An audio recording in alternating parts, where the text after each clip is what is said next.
MedBricks Webcast is a new kind of healthcare media channel to break the silo mentality and foster interdisciplinary thinking. Our mission is to fill that gap and to create a curiosity through different lenses, tapping the passion that guided the historical figures in medicine and bringing present-day groundbreaking research to the front lines. We interview physicians and leaders in the industry about present-day healthcare challenges on our live programming. And welcome you all. This is Ramana Annamaraju, the host. So I'm not a MedBricks webcast host. No, I'm not Albert Einstein, but I'm pretty good. So welcome you all. This is a very exciting program we have today. I'm going to talk about the cancer situation in India, how the cancer state of the affairs of the cancer in India. We're going to talk with the leading oncologist there today with Dr. Suresh Attili. He is going to be joining with us soon. And before that, after introducing him, I'm going to present a topic on a very distinguished scientist, like almost Dr. Attili, is Dr. C.V. Raman. C.V. Raman is a scientist from India. He won the Nobel Prize and he made enormous contributions to, is still contributing to science and medicine quite a bit. And I'll tell you what are the advances that Raman discoveries are doing in the field of medicine. But let me, this is a very, I started this program 6 months ago. It's catching up and people are liking it. So it is a kind of a new kind of a way of doing things. I introduce different positions and then introduce a different concept I introduce through the lens of physics, mathematics, and chemistry, arts and technology. Then I introduce him back to the guest. We're going to this time. I'm going to do a little bit different. I'm going to at the end, after I finishing all the interviews, I'm going to introduce some music from a different parts of the world. It's related to why we belong to the same planet. We need to care about it. So it's a different music from different parts. And then I'm going to introduce a very interesting music introduction for you. She's a friend of mine, but I will introduce. I'm going to play that. Let me introduce you, Dr. Suresh Attili. He is from a continent hospital. He's an oncologist. He's a medical oncologist. He has he did a 480 bone marrow transplants. He did think about that. 6,000 cases annually. He looks at cancer cases in India. He published 268 academic publications, 6 textbooks. 9 is on the editorial board of the 9 journals. Top 100 oncologists in India. Think about that. He is a very distinguished career. And let me bring him to the main stage. Welcome, Dr. Attili. Welcome to the MedBricks webcast. Thank you. Pleasure to be here, Ramana sir. Thank you. Thanks for inviting me and great introduction. You look still very young. You have all the credentials, super excellent credentials you have. So a lot of people, we want to know in this country, a lot of NRIs, a lot of physicians, and a lot of other people, the state of the affairs in the cancer in India. So let us talk about the accessibility. So what is the cancer situation in India? Are there any new cases? Is it more prevalent in cancer or less prevalent or less diagnosis? What are the situation in India about the cancer detection and the treatment side? So let me split this question for convenience of answering into few parts. Number one, the landscape of cancer since I started my career in 2002, that is almost 21 years ago. So far, it changed significantly. More number of cases we are treating today. So I cause it, number one, probably better access to the diagnostics. Number two, the government schemes came to offer relatively free treatment. Number three, the number of oncologists have increased. When I was a student, there were 12 medical oncologist seats per India. Now we have 200. And when I came to Hyderabad, there are six practicing medical oncologists. Now 100 people are there. So more physicians are there, more number of hospitals are there.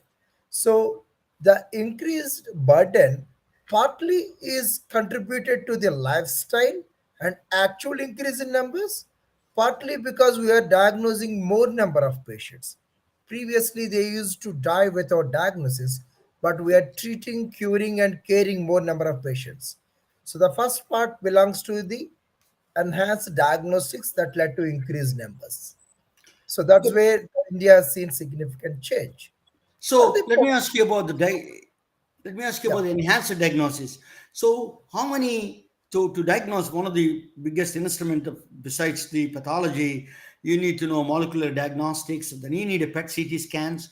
You have and CT and MRIs. You have enough of them for to address all the patients in the state in the country.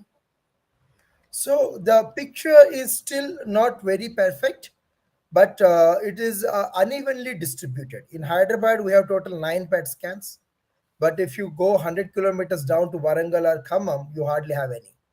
So I think the access is there. The numbers are good in tier 3 cities. We have all molecular diagnostics, whatever best in the world, we have access to them, but only in the metro cities and high-end towns, but not in the rural areas. How many There is PET CTs in Hyderabad? How many PET CTs in Hyderabad? 9 in the hospitals, 4 in the diagnostic centers, total 13. Okay. Not bad. So that is you're saying that there are reasonably enough number of oncologists, reasonable number of diagnostic equipment is there to take care of the population in India. That's a huge progress. When I left India, that was a very we are in the different state itself and your father's time. Um, Second question I have is the quality of the care. Is it standardized? Is the care is standardized across the India? Is there any board that standardizes the cancer care, or everybody has their own island treating their own way? The answer is again, the second part of your question is more appropriate. We have islands of treatment in India, and I can say bigger island is institutionalized, and smaller islands practice the way they want it. So institutes like Tata Memorial Hospital, All India Institute of Medical Sciences, large hospital chains, we follow the global guidelines like NCCP or we follow ASCO guidelines or ESMO guidelines. Each hospital will adopt its own guidelines and customize it for the Indian population. We have different genes, we have different environment. We can't apply this science of the Western world or the African countries to India. So as vice versa also. We have our own genes and climate and lifestyle, and it has to be adopted or personalized. That's what most of the institutes did. And in India, we have ICMR guidelines, that is Indian Council of Medical Research. All the government hospitals, the national institutes follow those. The private institutes still have their own whims and fancies, how they want to practice. Yes, I can say 80% standardized, 20% yet to come on board. Would they enforce these kind of thing in rigorous way, or the standardized boards?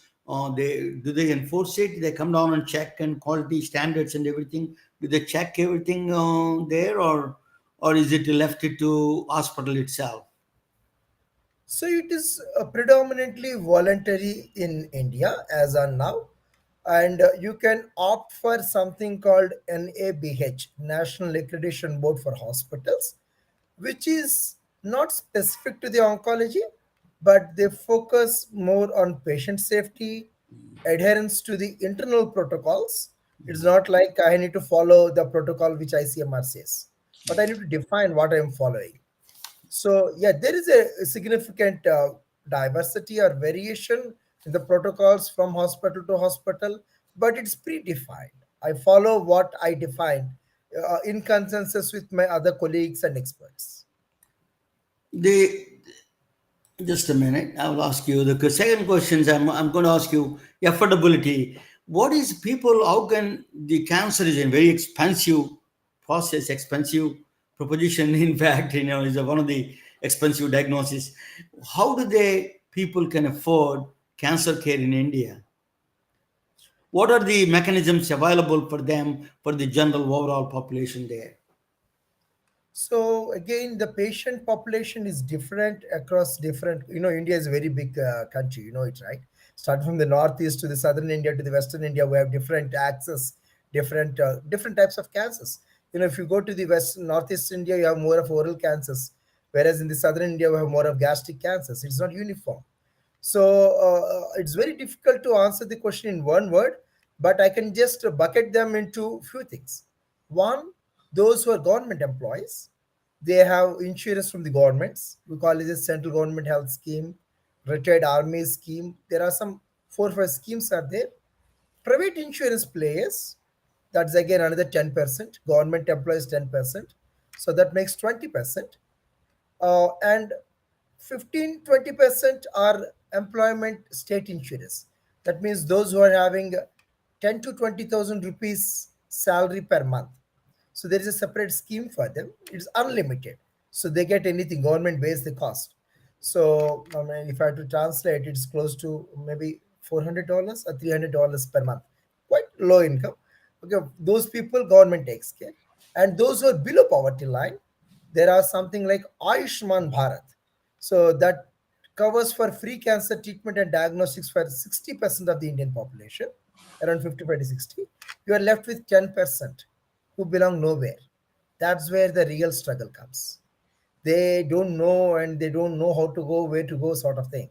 So that 10-15% still are deprived. It is any like a teachers union. Suppose, for example, it is a teachers union, uh, or some unions. They have their own kind of a pool of money. They do allocate for each one. Is there any system like that in India? In healthcare system, it is not. Previously it was, but in healthcare system it is not, because government has taken the responsibility. They deduct the money, and it is because it's like a government is forcing you, or it is taking the insurance premium from your salary. Okay. So yeah, it's something like that. So it's reasonably covered. Most of the 1.4 billion people in India are reasonably covered. They may not have an aggressive diagnosis process there, but screening process. But that is. I wanted to ask you the others. For the fifth one is the screening itself. How widespread or how not widespread at all the screening process in India? Screening is very very primitive. Let me tell you, that is the reason why, with so much efforts from the government and NGOs for free treatment, first of all, you need to get diagnosed, right? Correct. So people don't get diagnosed. I mean, so that's unfortunate part of it. They are in rural India, they don't know what are the cancer symptoms. Awareness is very, very, very bad. That's where the I mean, they think weight loss is okay, and change of voice is okay, bleeding per vaginum is okay, lumps in breasts are okay. So for them, everything is okay, right? They don't have the sensitivity, or what we call as they don't seek the medical attention.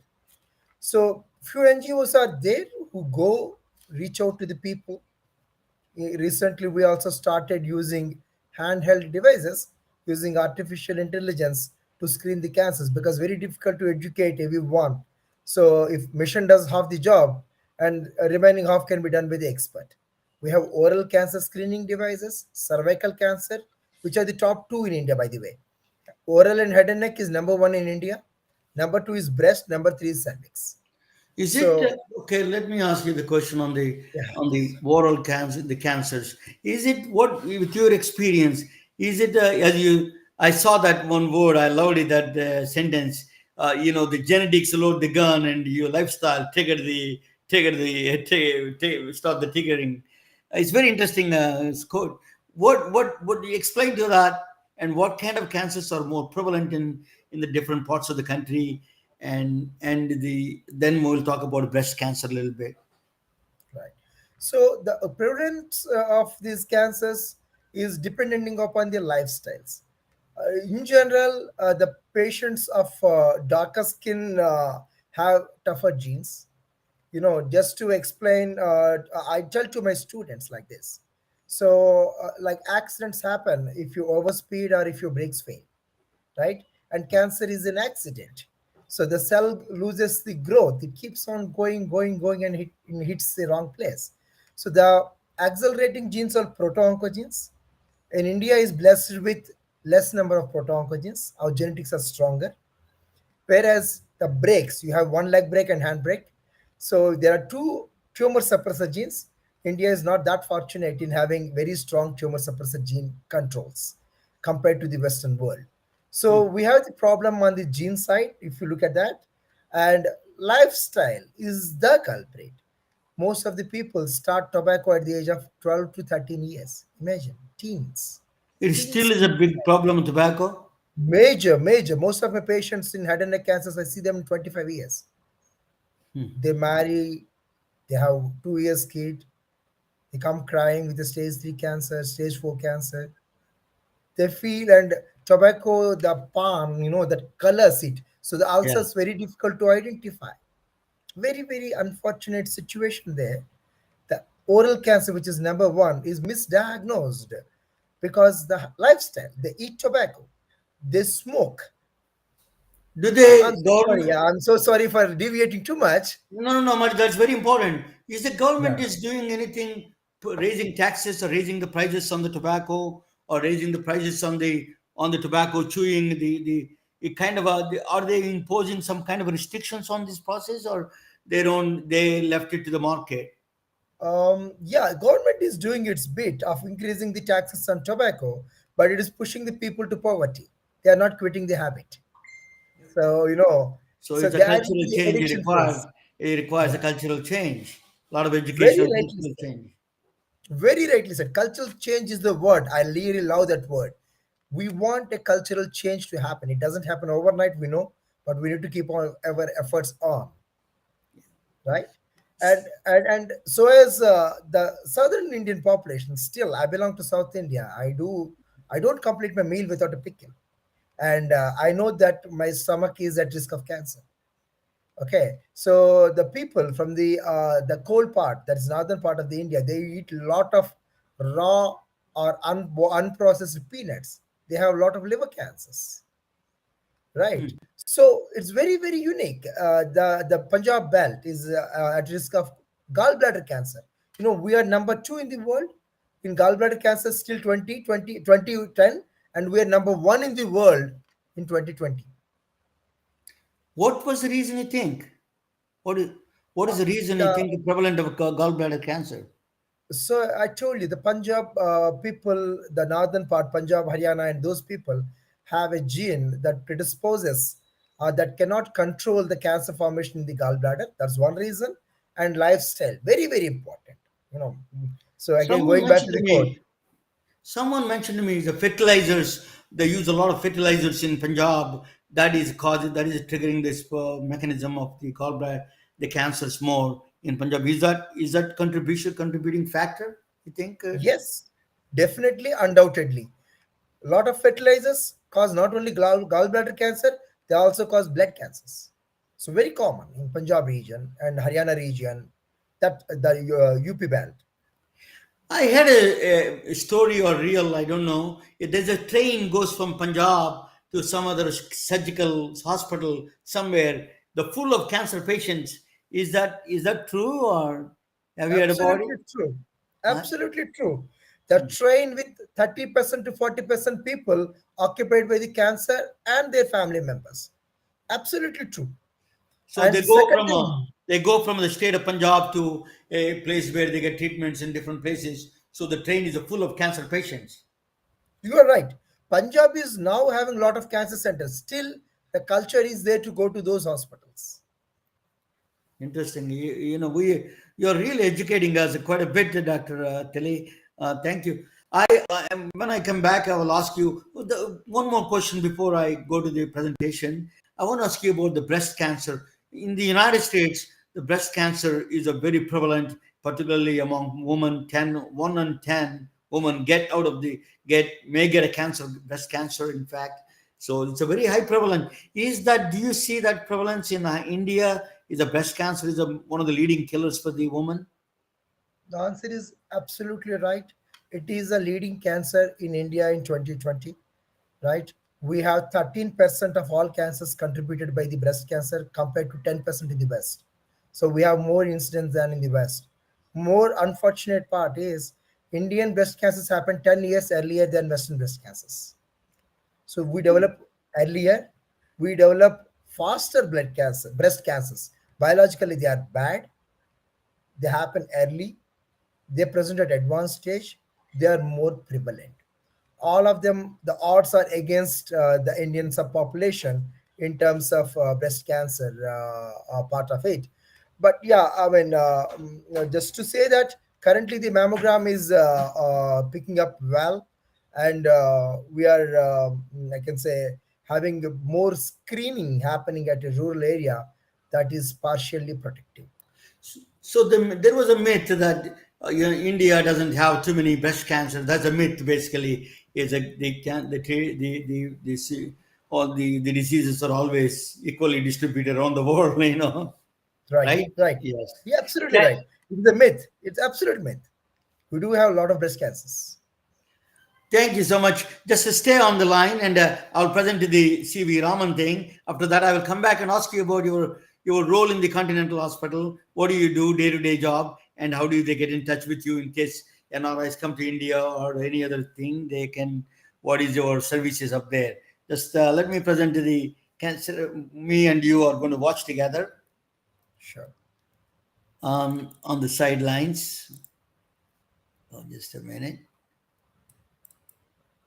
Okay. So I'm going to present to CV Raman. This is a so what is a Raman is a scientist from India. His application in healthcare. I'm going to talk about drug discovery side, cancer diagnostics, nanomedicine, clinical biology, forensics. These are all his contributions coming to light. He was an he was died in 1970. Still, his contributions still coming up now. It is a state of the art contributions. That is a so before this, let me get back to the CV Raman. I want to talk about a show in the United States in 1990. I used to watch the show. Are you smarter than a fifth grader? There's a show. It's called Why Sky is Blue. Either your kids will ask you, usually if your son or daughter will ask you, why dad, why sky is blue? Why sunset is red? Is that this kind of questions? It looks very trivial, but the answers could be very complex. So that is a Jeff Foxworthy is a host, is a comedian. He used to be making fun of all these older people who cannot even answer. The fifth graders were answering better than adults. So that was a great show. So these are the questions they used to ask. The kids ask all these questions, but the answers are as not as simple as people think. Is the reason the sky is blue is this scholar Lord Riley from England. He gave explanation to that why, because the electromagnetic spectrum of the sun has a white light that was actually explained by Newton itself. They go into the seven colors. White light is a combination of seven colors. So, but when it hits the Earth's atmosphere, what it is a blue in the visible spectrum. They're just a part of the visible spectrum. I'm not talking about X-rays, gamma rays, or ultraviolet rays. Just the things that we can see in that spectrum. The blue light. So it actually in the middle of the day, what happens is they are scattered much more because the dust particles and the oxygen, nitrogen that is in the atmosphere, the smaller wavelength than this waves. So what happens? They scatter more, they hit more because they vibrate more. The blue light vibrates more. So that is they hit the more particles, and then you can see the blue light because the blue light is the one that you predominantly see. The red light pass through, the other colors pass through. You don't see them. So in the middle of the day, you see sky is blue because the reflection of this Earth's atmosphere, the blue spectrum is reflecting from there. That's why you see. In the evening time, you see the red color. Same thing is with the sun and the earth are at different positions now. So it has to go longer distances. The sun's light has to go through longer distances. By the time the blue light goes, and by the time it doesn't even reach the earth. So, but the red light reaches the earth. That's what you see. That you see in the evening time. That's called a Lord Rayleigh. Is aristocratic family from a royal family from Prince Charles family. Lord Rayleigh. He discovered it. He's a physicist. Fortunately, I'm a physicist, and Dr. Attili's father is a physicist from my home, close to my hometown. Probably he was my teacher. I don't know. He was a junior lecturer probably. He's not that much older than me, but so his late father was a physics lecturer. I can see why he's so smart. So the reflections of the sky. So one day there is C.V. Raman, the scientist, is going from India to England. He is coming from England. He attended a science congress and then coming back to, at the time we are under the British rule. Remember, we are under the British rule. So he's coming back to India by ship. Then they know why they were thinking until that is why Washington is a blue, because it is reflecting the sky. That is not true. What C.V. Raman realized, it is different than that explanation. It is not the reflection of the sky, the light itself interacting with the ocean, and the blue light is coming out, and then the other light passing through. So that is, if you go actually deeper into the ocean, you see much more deeper blue colors, more much deep dark blue you can see. So it is not the reflection of the sky, it is interaction of the light with the matter, light with the water. That is what is causing the ocean blue. But he found something different. It's called Raman scattering. 1 in 1 million photons, what it does, they interact with the matter itself. Light and matter interact. 1 in 1 million photons. They interact each other. And then some of them are, when they reflect, most of the time they reflect. They don't do anything. So that's why when you see in the mirror, you see directly yourself, because all of the light is reflected back. But 1 in 1 million photons interact with the matter itself. Either it gains the energy or loses the energy and reflects back. It gives you a reflection back. So Raman spectroscopy, Raman scattering was he discovered. They said that 1 in 1 million photons, that they interact with the matter itself, and they give you either it gains the energy or it loses the energy, that reflected matter. So that's what he reflected light either gains energy or loses the energy. That is the Raman effect. That's called a Raman discovery. Raman, that's a different name to it. It is called a Raman scattering. But I'm going to play. So when he discovered that, he submitted his proposal. Immediately, Robert Wood from John Hopkins is a famous physicist. Robert Wood, he immediately validated the Raman spectroscopy, Raman scattering, and then they awarded him Nobel Prize. Raman was awarded Nobel Prize in 1930. So he was awarded in 1930. Let me show you some video of him. I'm going to play video. Okay, so I'm going to put. His name is Chandrasekhara Venkata Raman. He was born in Tiruchirappalli, state of Tamil Nadu, India. His name is long with numerous alphabets, but get used for it, because the next few decades belongs to this man. He is descending from heavens to destroy cancer. Just not cancer, he is omnipresent in every field: science, medicine, technology. Can you put a mute on your? Can you put a mute, Dr. Attili? Yeah. I'm on mute already. Oh, thank you. That's good enough. Thank you so much. And even theology. Welcome to the world of Raman gadgets. Raman probe. Point Raman probe to anyone and just click flash, just as you do on your phone. It gives instant result that person has a cancer or not. No elaborate testing, no other diagnostic testing required. Cancer detection in seconds. Raman pen. Raman pen, point and click at the finger and tell you the blood sugar levels instant. No more shedding of blood drops by millions of diabetic patients. Raman scanner. Just place your hand gently on the Formanex Raman scanner. It gives you the fruit and vegetable intake and in correlation with the antioxidant activity in your body. By monitoring antioxidant levels may help you to prevent some diseases. Raman inspector. Raman inspector, a handheld instrument, is an invaluable tool for law enforcement. Just point and click, it identifies the counterfeit drugs. Just point and click and can tell you it is a cocaine or any other illegal substance on the spot.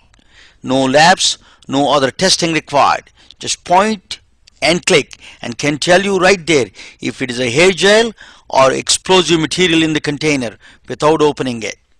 Raman reporter. Just point and click and instantly tell you if that is a true Picasso or not. No other verification required. This is done deal. It is just taught. Raman optical tweezers, Raman microscope, Raman true narc, Raman imaging, Raman hyper, Raman transition, the list goes on. His name is truly omnipresent. This is not a science fiction. This is an extraordinary brilliance of a strikingly tall and dark handsome man from 19th century India. Hello, my name is Ramana Anamaraju and I have a passion for physics, specialized in allied healthcare and above all concern for all well-being of humanity. Sir Chandrasekhara Venkata Raman, usually referred as C.V. Raman, was born in 1888 near Chennai, India, and died in 1970. He discovered groundbreaking quantum phenomena in the field of optics while he was working as a professor of physics at University of Calcutta, India. He was knighted in 1929 by Queen of England and awarded Nobel Prize in 1930, first non-Caucasian ever to win in the field of science. His discovery is called Raman effect or Raman spectroscopy or Raman scattering, which are named after him. We only see objects, including people, when light falls on them and reflect back to our eye. But once in a while, the reflected light also gives stunning details about the molecular and atomic structure of the reflected matter, like a rotational and vibrational energies of the molecules or atoms. This unique reflection was discovered by C.V. Raman and it is referred as a Raman scattering, along with few other names. With humans, Raman scattering gives exquisite details about the cell structure and its function like no other modality we ever seen before. Raman effect is the only way you can identify rotten apple from real ones without touching, smelling or cutting. This non-destructive method is unique to Raman discovery, so thus makes an invaluable tool in the field of medical diagnostics without exposure to any radiation. A perfect tool for law enforcement without opening containers to check for explosives. A perfect method to check the authenticity of the age-old art without using any chemicals. Raman scattering analyzes vibrational and rotational spectra of the target material by using a non-destructive method. Cancer. At present, one of the most advanced methods of detecting cancer is through positron emission tomography, referred as a PET scan. This highly expensive and complicated equipment occupies 10,000 square foot office building or placed on 18-wheelers. The average cost for this procedure is around $4,000. Imagine exam that combines into a single scan the diagnostic imaging power of 10 PET studies, each measuring an essential dimension of cancer's aggressiveness, metastatic potential, and susceptibility to the radio and chemotherapy at the cost less than $25. Raman spectrometer, handheld Raman spectrometer can deliver that punch with a style. By attaching gold nanoparticles to the cancer cells, Raman spectrometer hunts every one of the cancer cells, identifies them and kills them with a nano-heated guided missiles. Well-respected magazine Diagnostic Imaging describes Raman spectroscopy, a quantum physics technique puts all preceding medical imaging modalities to shame. Raman, the cancer avenger, descended from heavens to rescue mankind from this fatal disease. Raman puts cancer detection is at our fingertips, figuratively and literally. C.V. Raman may be Hindu, but his discovery recanted the rituals in the church that happened centuries ago during early Christianity with stunning details. Santorio delle Peregrina, 13th century historical church sitting near beautiful Cantabrian mountains in Spain. The church completely lost its original Romanesque mudija or brick architecture through centuries of rituals and tourism. It is impossible to recreate the original architecture with all its colors and beauty since there was no historical data available. Raman spectroscopy came as a surprise savior for the church. Raman spectroscopy took layer by layer the centuries of environmental destruction, the dust left by oil lamps in 13th century rituals, natural decay of the bricks. Raman spectroscopy brought back the original image of the architecture with the stunning details. In recent years, 13th century Pilgrim Church was remodeled to its original architecture with all its beauty and grandeur.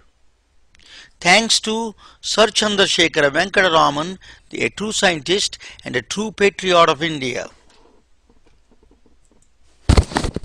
In the field of medicine, Raman spectroscopy coming with a true revolution. You can literally test for cancer with the handheld instruments at primary care offices or even at a boutique drugstores in coming years. By catching the disease such an early stage dramatically reduces the cost of this fatal disease. A man from heaven gave a remarkable gift to humans. I am proud to share part of his name. Thank you for listening. So let me just going to give you a quick rundown. So the reason was the Raman effect was not very popular for a while. It went in hiding, in a hibernation. The reason was the 1 in 1 million photons. Nobody can do anything with it. So it's very impossible to get any information.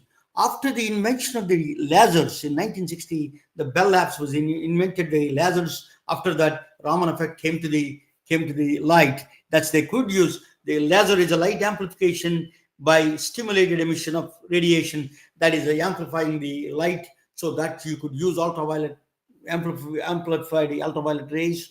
You can use that and those kind of things they use and to get the Raman effect much more so they can extract the more information about the Raman spectroscopy, the vibrational rotational spectrums.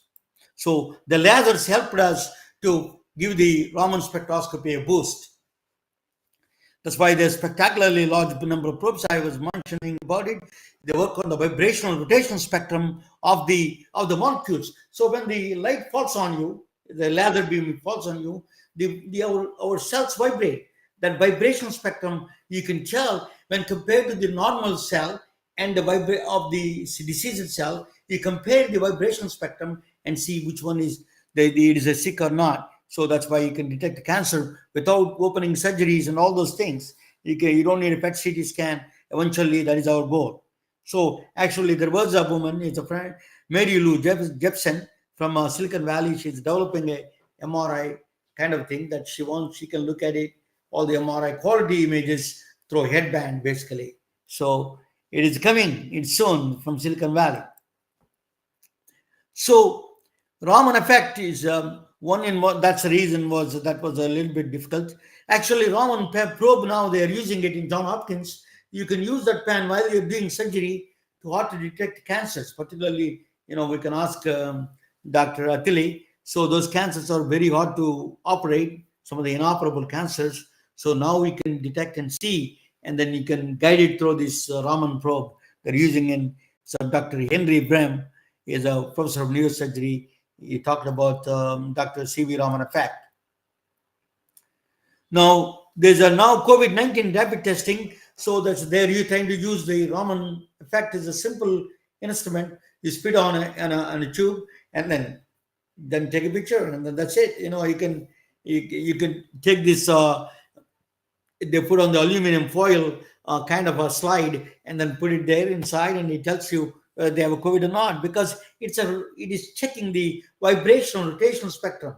One of Even a simple very least number of molecules is enough for to detect COVID. Surface, they use a surface enhanced Raman scattering. It's a very popular field. Surface enhanced scattering is so aluminum foil is, sometimes they use a gold plate, all those things. So there is a aluminum foil, aluminum surface, or the gold surface they use. So that is a surface enhanced Raman spectroscopy they call. Itself is own field actually. So they do antigen for home kits, transport, all the reagents are all right now with the COVID testing, it still is a big process. You need antigen, home kits, you need transportation, you need reagents. So if you want a PCR test, you need to go through a huge process. So Raman spectroscopy is instant and it is correct. So that's so breast cancer is another one. Biochemical changes, you can vibrational spectrum can detect the biochemical changes very easily. So the Raman, they're using a spectroscopy. So they wanted to use this some kind of a vibrational spectrum, maybe infrared camera they can attach to the iPhone or some simple system. They use it can detect the cancers. That's on the future in making. They're working on it. So Raman, counterfeit drugs, you can tell in India we have a lot of counterfeit drugs. That's a big problem. So you can take a Raman's thing, you can check the particularly diabetic medicines. We can ask Dr. Attili. I don't know much about India. India's the problem about counterfeit drugs in the United States is tough, but in other countries there's a lot of counterfeit drugs. In fact, one company was a big company was fined recently. They send their counterfeit drugs to the amoxicillin to children in Rwanda, even though it's a small companies, but India is a big country. So there are several companies are there, one or two companies, they do that. But now we have an instrument to check it, whether it's a counterfeit or not, through the library of molecules, whether it contains the real or some fake medicine they have.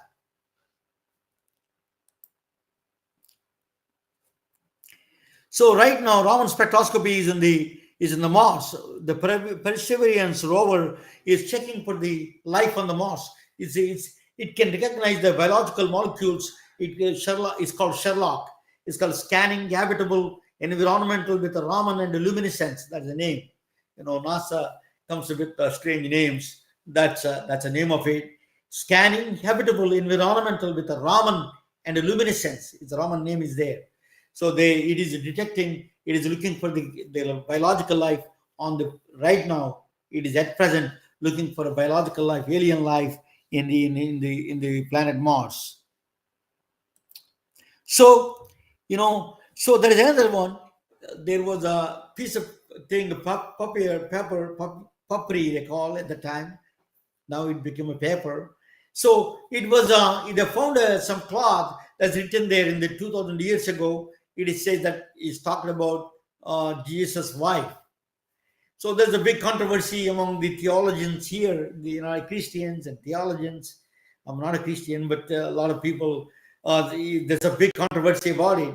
But they wanted to check whether it is really that thing is authenticate, is a 2000 years old, is that with the ink that is written there.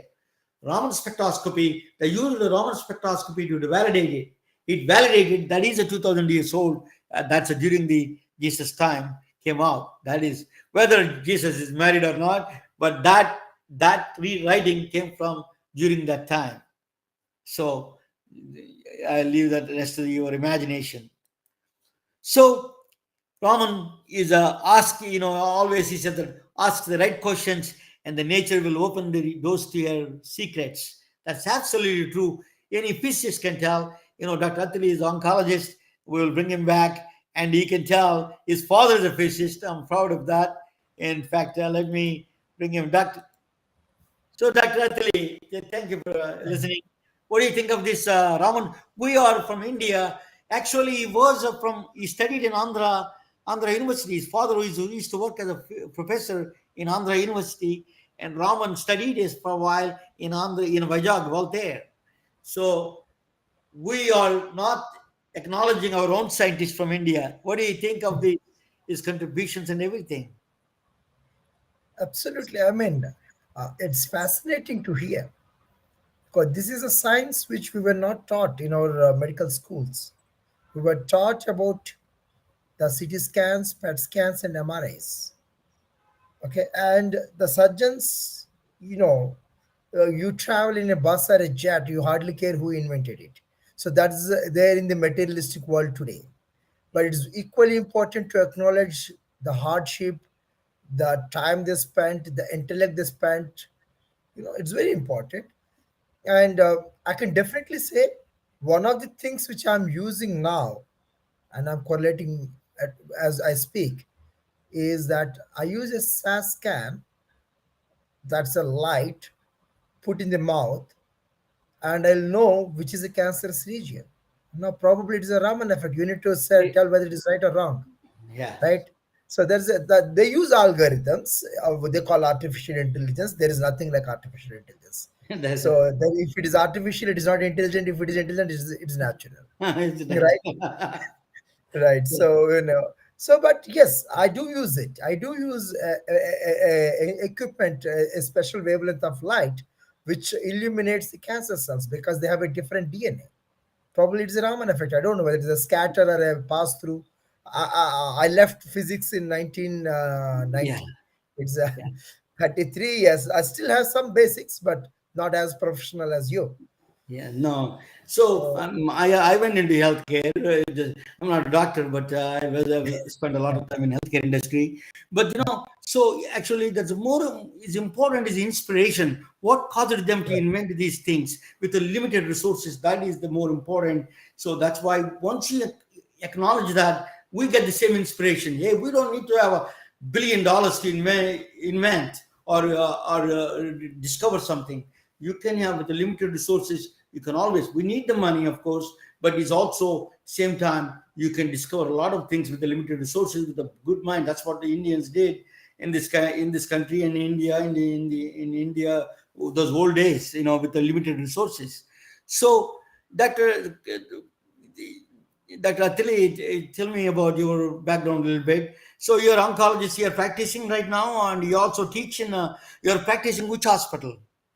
I do practice in continental hospitals and I do teach also. I'm a board of medical oncology in the National Board of Examination in Government of India.